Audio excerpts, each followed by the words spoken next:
3, 4, 5, 6, 7, 8, 9, 10. 이걸 뭐라고 하나요? 숫자 1부터 10까지를 기초수. 어떻게 알았어? 이야, 똑똑하네. 숫자 1에서 10까지를 기초수라고 합니다. 왜 기초수라고 할까요? 숫자 1부터 10을? 숫자는 무한대입니다. 더 큰 숫자를 얻기 위해서 반복적으로 사용하는 숫자를 기초수라고 합니다. 다시 한 번 더 큰 숫자를 얻기 위해서 반복적으로 사용하는 숫자. 어디에서부터 어디까지인가요? 1에서부터 10까지. 자, 1에서부터 10까지 이 숫자를 가지고 내가 얻을 수 있는 무한한 숫자를 얻을 수 있나요? 예. 그래서 이걸 우리는 뭐라고 한다? 기초수라고 한다. 자, 개념을 다시 정리합시다. 기초수는 뭐죠? 더 많은 숫자를 얻기 위해서 반복적으로 사용하는 거죠. 이게 우리 기초수라고 한다면 그럼 우리 삶에서 얻는 기초수가 있지 않을까? 그리고 이 삶에서 각자가 갖고 있는 기초수는 다 다르다. 우리는 이 기초수를 갖고 있을 때 수학의 수많은 어떠한 숫자도 만들어내고 성취할 수 있는 결과를 창조하죠. 우리 삶 속에서도 그렇다면 우리는 어떤 기초수를 갖고 있느냐에 따라서 우리의 삶의 결과가 달라지지 않을까요? 그럼 우리 삶 속에서는 기초수가 어떤 것이 있을까요? 수학에서 기초수는 1에서부터 10이라고 한다면 우리 삶에도 그러한 더 많은 것을 얻기 위해서 반복적으로 사용하는 뭔가 있지 않을까? 그래서 우리는 수학을 우리 심리하고 이렇게 풀자 이 말입니다. 수학에서 더 많은 숫자를 얻기 위해서 반복적으로 사용하는 숫자를 기초수라고 한다면 우리 삶 속에서 더 많은 것을 성취하기 위해서 또는 내가 꿈꾸는 목표나 꿈이나 사명을 이룩하기 위해서 반복적으로 사용되는 그 기초수와 같은 뭔가 있지 않을까? 그것이 무엇일까 이 말입니다. 운동이 될 수도 있고 또 공부가 될 수도 있고 또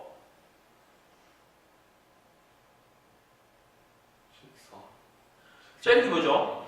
그러니까 성공하는 삶, 실패하는 삶. 성공하는 사람과 실패하는 사람의 차이가 뭘까요? 그 사람들이 선택한 뭐가 다르죠? 성공하는 삶이라는 결과와 실패하는 삶이라는 결과가 있다면 어떻게 해서 어떤 사람은 성공하고 어떤 사람은 실패하나요? 뭐 때문에 그 사람들이 무엇을 선택했나요? 전략이죠. 성공 전략과 실패 전략. 자, 성공 전략은 뭐냐면 이런 거예요. 나는 남들보다 일찍 일어나고 내 자기 개발을 위해서 시간을 더 많이 투자하고 더 많은 노력을 하고 해서 성공할 수 있는 조건들을 만들어서 그걸 반복한다면 그 사람은 성공의 결과를 얻어냅니다. 이것을 우리는 뭐라고 하면 성공 전략이라고 하는 거예요. 그럼 실패 전략은 뭐죠? 그 반대죠. 늦게 일어나고 술 마시고 게임하고 놀고 게으름 피우고 하는 그 전략을 선택해서 그걸 반복했다면 그 사람은 그와 같은 결과를 얻어서 실패한 삶을 얻는 거죠. 그러면 실패한 사람과 성공한 사람의 차이점이 뭐였나요? 그 사람들이 선택한 전략이 다르다 이 말입니다. 맞나요? 전략이 다르죠. 성공할 수 있는 전략, 실패할 수 있는 전략. 그럼 여러분들 삶에서 점검해 보세요. 나는 지금 성공하는 삶의 전략을 선택하고 반복하고 있는가? 나는 실패하는 삶을 전략을 선택해서 반복하고 있는가? 공통점은 뭘까요? 그러면 성공한 사람과 실패한 사람의 차이점은 전략이 다르다. 공통점은 뭔가요? 둘 다 성공했죠. 뭐에? 한 사람은 성공이라는 결과를 만드는데 성공했고 한 사람은 실패라는 결과를 만들어내는데 성공했다. 또 한 가지 공통점이 있죠. 성공한 사람과 실패한 사람 두 사람이 차별된 부분, 차이점은 전략이 다르다 있습니다. 같은 건 성공과 실패라는 그 결과는 다르지만 똑같은 성공을 했죠. 실패에 성공했고 성공에 성공했고. 또 하나의 공통점이 뭐냐면 자신이 선택한 전략에 최선을 다하고 있다는 겁니다. 술 마신 사람은 술 마시는데 최선을 다하고 있고 늦잠 자는 사람은 늦잠 자는데 최선을 다하고 있기 때문에 아무리 깨워도 안 일어나는 거예요. 게으름에 최선을 다하고 있는 거예요. 게임하는데 최선을 다하고 있는 거예요. 이해가 되나요, 이제? 성공하는 사람은 뭐에 최선을 다하나요? 성공 전략 어떤 거였나요? 자기 개발을 위해서 토요일, 일요일도 없이 나와서 공부하고 또 다른 사람보다 2배, 3배 노력하고 계속 자기를 갈고 닦는 거예요. 그것이 뭐냐면 성공과 실패의 결과를 다르게 만들어낸 이 둘 다 성공이라는 결과를 만들어냈다. 하지만 이건 전략이 달랐다.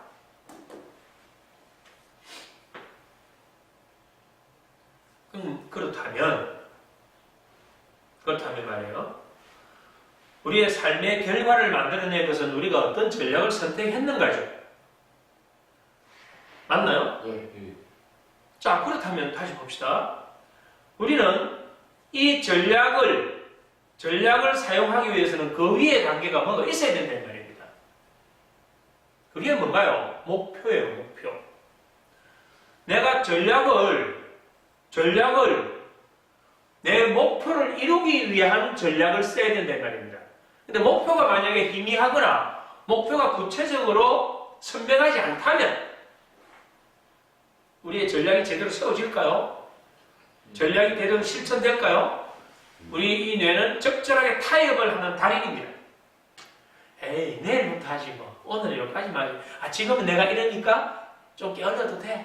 나 지금 이러니까 늦잠 더 자도 돼. 지금 이러니까 나는 게임 더 해도 돼. 라고 적절하게 타협해버립니다. 뭐가 없으면? 목표가 선명하지 않으면. 그래서 우리는 목표를 시각화시켜야 돼요. 시각화.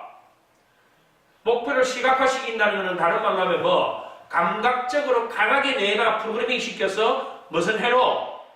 전형신경 회로를 만들 수 있을 때만이 우리의 전략이 작동됩니다. 그럼 실패 전략을 쓰는 사람은 대부분 뭐냐면 목표가 없거나 목표가 희미하거나 구체적이지 않을 때 우리는 적절하게 타협을 해서 실패 전략을 사용을 많이 하죠. 실패 전략이 성공 전략보다 에너지를 더 쓸 때도 더 많습니다. 더 많이 쓸 때도. 우리 에너지가 없는 게 아니다 이 말이에요. 어디에 쓰고 있다? 실패 전략은 엉뚱한 것에 자기 에너지를 쓰고 있는데요. 게임하는데 엉뚱한 데 쓰고 있다 이 말입니다. 낮잠 자는데 엉뚱한 데 쓰고 TV 보고 있는데 엉뚱한 데 쓰고 있고 술 마시는 데 쓰고 있단 말이에요. 자기의 뭐를? 에너지를. 뭐 때문에? 목표가 분명하지 않아서 그런 거예요. 그렇다면 우리의 이 목표가 선명하다면 그 목표를 이루기 위한 나의 생각을 해야 되나요? 반복해야 되는 거예요. 목표를 이루기 위한 목표가 이루어졌을 때 그 설레임, 거기에 대한 느낌을 계속 반복시켜야 되는 거예요. 나는 그 목표가 이거야. 나의 목표는 이거야. 나의 목표는 언제까지 이루어질 거야. 반드시 이루어져. 라는 뭐를 반복해야 된다? 말을 반복해야 된다 이 말입니다. 그 목표와 관련된 행동을 반복해야 되는 거예요. 그러면 우리의 목표의 네 가지가 뭔가요? 태사죠. 태사는 우리 삶의 성공 전략입니다. 태사는 우리 삶의 성공 전략인 생각과 느낌과 말과 행동을 뭐에 일치시켰다? 목표에 일치시켰을 때 쓰는 우리의 힘을 어떤 힘이라고 하나요? 초능력이라고 합니다. 이 초능력이 발휘될 때 그 초능력으로 얻는 결과를 뭐라고 하나요? 초능력으로 얻는 삶의 결과를. 와, 정말 놀라워. 어떻게 그런 일이 이루어졌어? 우리 한강의 기적. 이 초능력으로 삶의 결과를 만들어내는 걸 기적이라고 합니다. 그럼 여러분 성공의 핵심은 이거예요. 내가 구체적인 목표, 선명한 목표를 잡아놓고 그 목표의 태사의 네 가지를 일치시키면 그때 사용하는 에너지가 초능력이다. 이때 이 원리를 잘 이해해 보세요. 이 네 가지를 반복 쓰면 뇌에 무슨 회로? 전형신경회로가 만들어진다. 이 전형신경회로가 우리의 뭐를 만드느냐면 신념 체계를 만들어버려요. 신념이 뭐예요? 우리가 갖고 있는 반복된 거에 의한 믿음이 현실화되기 위한 의지를 가질 때 그걸 우리는 신념이라고 합니다. 그러면 내가 네 가지를 쓴 그게 반복해서 믿음이 만들어지고 이 믿음이 나의 신념 체계를 만들었다면 나의 목표는 저절로 이루어질 수밖에 없는 상태를 되죠. 그래서 나온 결과가 기적이다 이 말입니다. 이해가 되나요? 네. 나는 이 이야기를 자신 있게 지금 할 수 있는 이유가 뭐냐면 내가 뭐 했을까? 그거에 대한 경험을 직접 한 사람이다라는 거죠. 나는 3년 만에 내가 11권의 책을 직접 집필을 성공했습니다. 책 한 권을 쓰는데 최소한 2년, 3년 걸려요. 근데 3년 만에 11권의 책을 집필할 수 있다는 것은 이건 뭐냐면 책을 쓰는 내 삶의 지금 사명이 뭔가요, 내가? 내 삶의 사명은 대한민국 멘탈 혁신입니다. 그에 대한 사명과 그럼 나는 이거 위해서 대한민국 멘탈 마스터 최고 1호로서의 내가 해야 될 목표를 딱 잡아놓는 거예요. 그 목표에 나의 생각과 나의 느낌과 말과 행동을 계속 일치시켰으면 나는 뭘 쓰고 있나요? 이미 초능력을 쓰고 있잖아. 그와 관련된 전형신경으로 형성되어 있는 거예요. 그래서 나 이거 반드시 이루어질 수 있다는 신념 체계가 형성되어 있어요. 이 신념 체계가 있기 때문에 지금 내가 어려워도 힘들어도 고통이 와도 좌절이 와도 그걸 극복할 수 있는 힘이 생기죠. 그래서 어떤 성공을 이룰 때 그냥 이루어지는 것이 아니고 항상 시련과 고통이 따르게 되어 있습니다. 그게 없다면 훌륭한 성취는 나올 수가 없어요. 이러한 과정을 거쳐서 나오는 게 뭐냐면 우리가 기적이라고 한다면 저는 3년 안에 11권의 책을 내가 완성을 시킬 수 있었다는 결국 뭐냐면 나의 초능력이라는 걸 쓴 거예요. 내가 토일요일 없이 어떤 때는 새벽에 일찍 나서 혼자 글을 쓰거나 교정을 보거나 계속 그걸 합니다. 하다 보니까 멘탈에 대해서만큼은 내가 최고의 이게 될 수 있다는 게 나오시는 거죠. 그것으로서 사람들을 상담하고 멘탈 트레이닝을 하고 교육을 하니까 깊이가 달라지더라 이 말입니다. 그렇다면 내같이 평범한 사람이 이 원리를 써서 이런 성공 체험을 했다면 내보다 더 뛰어난 자원을 가진 여러분들과 수많은 사람들은 이 원리를 알고 쓴다면 그 사람들은 놀라운 내보다 더 10배, 100배의 삶의 성취 결과를 얻을 수 있는 거죠. 자, 금방 제가 이제 이렇게 쭉 이야기하는 중에 몇 가지가 나왔어요. 그거 설명하기 위해서 지금 쭉 까는 겁니다. 더 많은 숫자를 세기 위해 우리가 반복적으로 사용하는 숫자를 뭐라고 한다 했습니까? 기초수. 그럼 우리 삶의 기초수는 무엇일까요? 여러 가지가 있는데 그걸 여러분들이 선택하는 거예요. 선택하는 거예요. 뭐냐면 나는 그냥 평범한 힘을 쓸래. 평범한 힘. 될 수 있을까? 안 될 수 있을까? 나는 안 될 것 같아. 그럼 그건 부정적 자기 자신감이에요. 나는 못난 사람이야. 열등감이에요. 이런 것을 선택할 수도 있고 난 할 수 있어. 난 반드시 이룰 거야. 난 성공할 수 있는 사람이야. 성공 신념을 쓸 수도 있단 말입니다. 그럼 여기 답이 다 나왔잖아. 기초수는 여러분들의 기초수는 뭐냐면 이것이 CR일 수도 있고 NCR일 수도 있습니다. 그건 관계없어요. 그 무엇이었든 내 삶의 성취 결과 내 목표를 이루어주는 거기에 도움되는 기초수를 만들어야 되는 거예요. 그럼 이제 기초수는 어떤 사람은 부정적인 기초수를 갖고 있는 사람이 있을 거고 어떤 사람은 긍정적인 기초수를 갖고 있는 사람이 있지 않을까요? 아까 얘기했잖아. 그럼 내 삶에서도 내가 더 많은 성취를 이루구나. 내가 원하는 목표를 달성하기 위해서는 내게 가장 알맞은 뭐를 선택해야 되나요? 내 삶의 뭘? 기초수를 선택해야죠. 거기에 어떤 걸 선택할 건가요, 본인은? 아까 제가 이제 메타포를 하면서 쭉 풀었어요. 어떤 거? 성공할 수 있는. 그럼 성공신념. 그럼 성공신념을 반복해서 내가 쓰니까 여러분들이 복잡 헷갈리면 그냥 태사 이래 해보세요. 태사가 뭔가요? 내 목표에 나의 생각과 느낌과 말과 행동 네 가지를 반복하게 되면 그와 관련된 전형신경회로가 형성되고 그 전형신경회로가 나의 신념 체계를 만들어서 나를 통제하고 지배하기 때문에 나는 내가 원하는 목표로 갈 수밖에 없는 그 원리. 그렇다면 그 내 생각과 느낌과 말과 행동은 뭐가 되나요? 내 삶에 뭐가 되나요?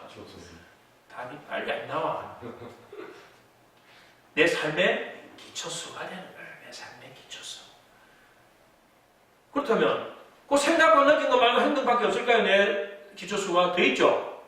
성공신념, 전형신경회로, 초능력 이러한 것들이 내 기초수가 된다. 그럼 기초수를 과연 나는 내가 어떤 기초수를 갖고 있는가를 이제 보자 이 말입니다.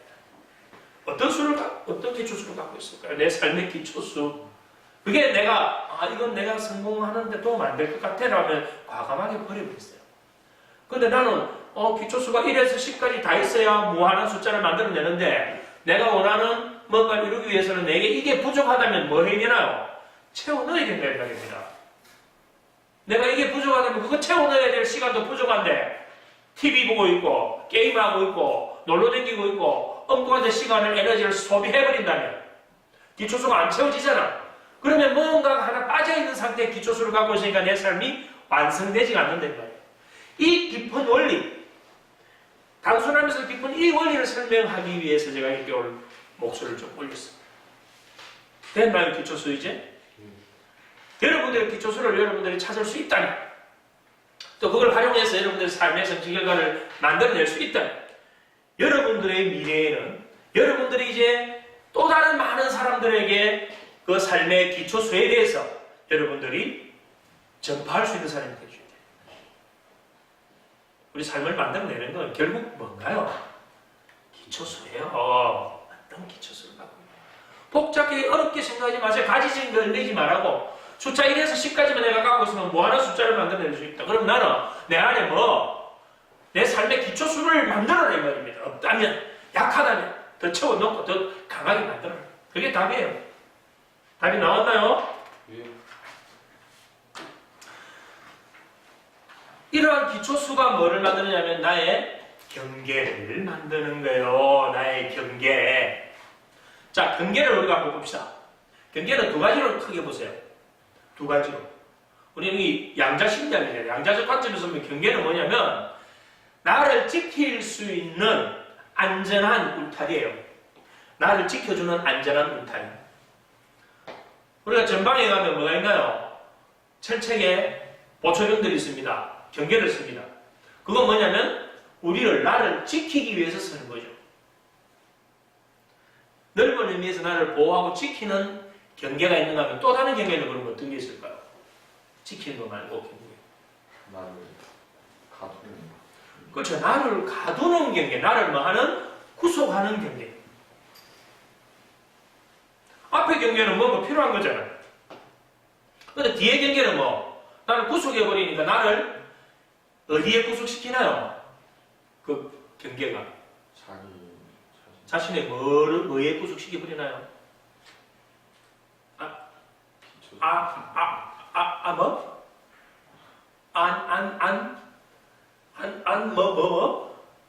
안전지대. 이제 이런 말들이 튀어나와야 돼요. 자신의 안전지대에 나를 가두어버리는 경계가 있다. 그게 너의 경계야. 그게 너의 경계야 할 때 그 경계는 너는 거기에 갇혀있다. 이 뜻이에요. 우리가 경계를 철저히 해야 돼. 우리가 경계심을 가져야 돼. 이런 경계는 우리가 조심하자, 준비하자, 지키자라는 그런 뜻을 갖고 있습니다. 그러면 우리가 어떤 기초수를 갖고 있냐에 따라서 우리의 경계가 달라지지 않을까? 자, 부정적 자기 제한 신념은 뭐예요? 반복된 실패나 좌절 경험으로 인해서 나의 자신에 대한 믿음을 상실한 상태, 내 자신에 대한 믿음을 상실한 상태에서 나는 할 수 없다. 나는 할 수 없다. 나는 말 그대로 풀어보세요. 이게 부정인가요? 긍정인가요? 나는 할 수 없다는 부정적인, 자, 신념은 신념인데 자기 제한 신념이라고 해요. 자기 제한이 뭔가요? 나를 거기에 가두었다 이 말입니다. 그 부정적 자기 제한 신념은 내가 할 수 없다는 그게 갇혀있는, 어디에? 안전지대에 숨어있는 거예요. 안전지대에 숨어있는 거예요. 그럼 내가 부정적 자기 제한 신념을 갖고 있다는 것은 그것이 나의 기초수라면, 내 삶의 기초수라면 나는 이미 거기에 뭐 돼 있다? 경계를 가지고 거기에 구속되어 있다. 그러면 그 삶은 결국 뭐냐면 그 안에서 있을 때만 편안한 거예요. 그런 사람들에게 우리가 야, 이렇게 하면 되지 않을까? 이런 것도 있지 않을까 하면 그 사람들은 어떻게 이야기합니까? 그거 위험해요. 안 돼요. 그거 전에 해봤잖아요. 절대 안 돼요. 새로움에 대한 새로운 어떤 도전이나 실험정신 이런 거에 대해서는 아주 위험하다고 당당하게 이야기합니다. 그 사람들은. 왜? 그러한 기초수를 갖고 있다. 그 기초수가 뭐? 그 사람의 경계를 만들고 있는 거예요. 그런데 자기의 경계의 그 기초수에 아까 이야기했던 태사를 만약에 자기 목표와 관련된 태사를 만들어놨다. 그 사람에게 야 오늘 일요일날 이런 공부가 필요하지 않을까 하면 그 사람은 뭐라고 반응할까요? 그래 그 공부가 필요해 가자. 바로 실행합니다. 그 사람이 만약에 그러한 게 없다면 안 돼 일요일날은 쉬어야 돼 라는 경계를 쓰고 있겠죠. 그렇다면 이 우리가 갖고 있는 기초수에 따라서 우리의 경계가 전부 다 달라집니다. 아, 내가 어떤 기초수를 갖고 있냐에 따라서 우리의 경계가 달라진다라는 이야기를 하고 있는 겁니다. 그래서 나의 존재와 정체성은 뭐에서 만들어지냐면 내가 어떤 기초수를 갖고 있는가에 의해서 그 기초수를 뭘 한다? 반복 사용하면서 또 다른 나를 계속 확장해가는 것이 바로 우리 삶에서 써야 되는 기초수고 경계예요. 나라는 존재는 기초수가 반복되어서 내 존재가 계속 확대되어 간다. 개념 잡힙니까? 그러면 내가 어떤 기초수를 활용했기 때문에 나의 또 다른 내가 추가되면서 계속 쌓여서 전체성을 만들어서 나라는 존재와 정체성을 만드는가에 따라서 우리의 삶의 성취 결과가 달라지는 거예요. 그렇다면 그 뿌리가 뭐냐면 결국 내가 어떤 기초수를 갖고 있는가. 이제 기초수에 대한 개념이 잡혔나요? 네. 나의 기초수에는 하마, 돼지가 있습니다. 하마, 돼지. 하면 된다. 라는 기초수가 있는 거예요. 나 무엇이든 할 수 있어 라는 기초수를 갖고 있는 거예요. 나는 멘탈 마스터 대한민국 1호야 라는 기초수를 갖고 있는 거예요. 그래서 나는 내 목표가 뭔지, 내 사명이 뭔지 이러한 것들이 전부 다 내 삶의 기초수가 된다. 근데 내 기초수가 명확하고 분명하고 크지 않으면 다른 것들이 치고 들어옵니다. 잡념들이 치고 들어오죠. 이걸 정보간섭, 심리적 간섭이라고. 이게 들어와 버리면 결국 나는 아까 성공 전략이 아닌 실패 전략과 적절한 타협을 통해서 나태한 삶, 적절한 삶을 살아. 이게 경계와 기초수예요. 그러면 이 경계는 나를 지켜주기도 하지만 여기서 들어가는 관점은 뭐냐면 이 경계가 우리를 구속시키고 제한하는 경계로 본다면 경계는 우리 삶의 또 다른 하나의 문턱이 될 수도 있다. 그렇다면 경계는 좋은 것도 아니고 나쁜 것도 아니다. 좋은 것도 아니고 나쁜 것도 아니다. 서로 다른 세계로 분리할 뿐이다. 그래서 내가 어떤 기초수를 선택하는가는 우리의 주관적 세상 모형에서 선택되는 것일 뿐이지 나는 이 기초수를 갖고 있는데 나는 절대적으로 옳고 저 사람은 저 기초수를 갖고 있으니까 틀리다라는 게 아니고 옳고 틀림의 기준이 아니고 서로 다른 기초수를 가지고 있고 그래서 우리는 서로 다른 경계를 가지고 있다. 경계는 서로 다르다. 그러나 그 경계에 따라서 우리는 삶의 결과는 전혀 달라진다. 이제 이해가 되나요? 예.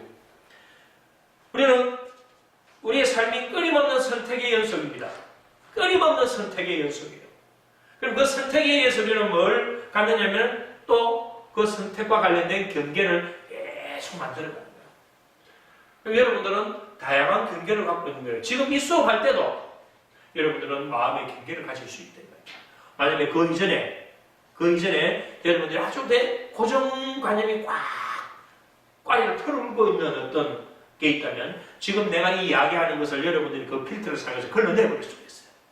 그리고 이 수업을 하면서도 여러분들은 온전한 이 수업의 핵심을 못 만나고 온전하게 만난다 해도 그 근사치에 불과한데도 여러분들이 만약에 오염된 필터를 가지고 이 수업에 들어 앉아있으면 정보 간섭들에도 내가 이야기하는 걸 전부 다 걸러내버리고 다 튕겨내버립니다. 그러면 여기 앉아있어도 엉뚱 생각하고 있는 거예요. 이걸 우리는 잡념이라고 하죠. 잡념. 그럼 여러분들 수업이 전혀 안 되죠. 그래서 여기에서도 여러분들은 어떤 내가 경계, 그러니까 모든 것이 나의 경계다. 여러분 세상을 어둡게 보나요? 밝게 보나요? 내가 어둡게 보는 것도 나의 경계고 밝게 보는 것도 경계다.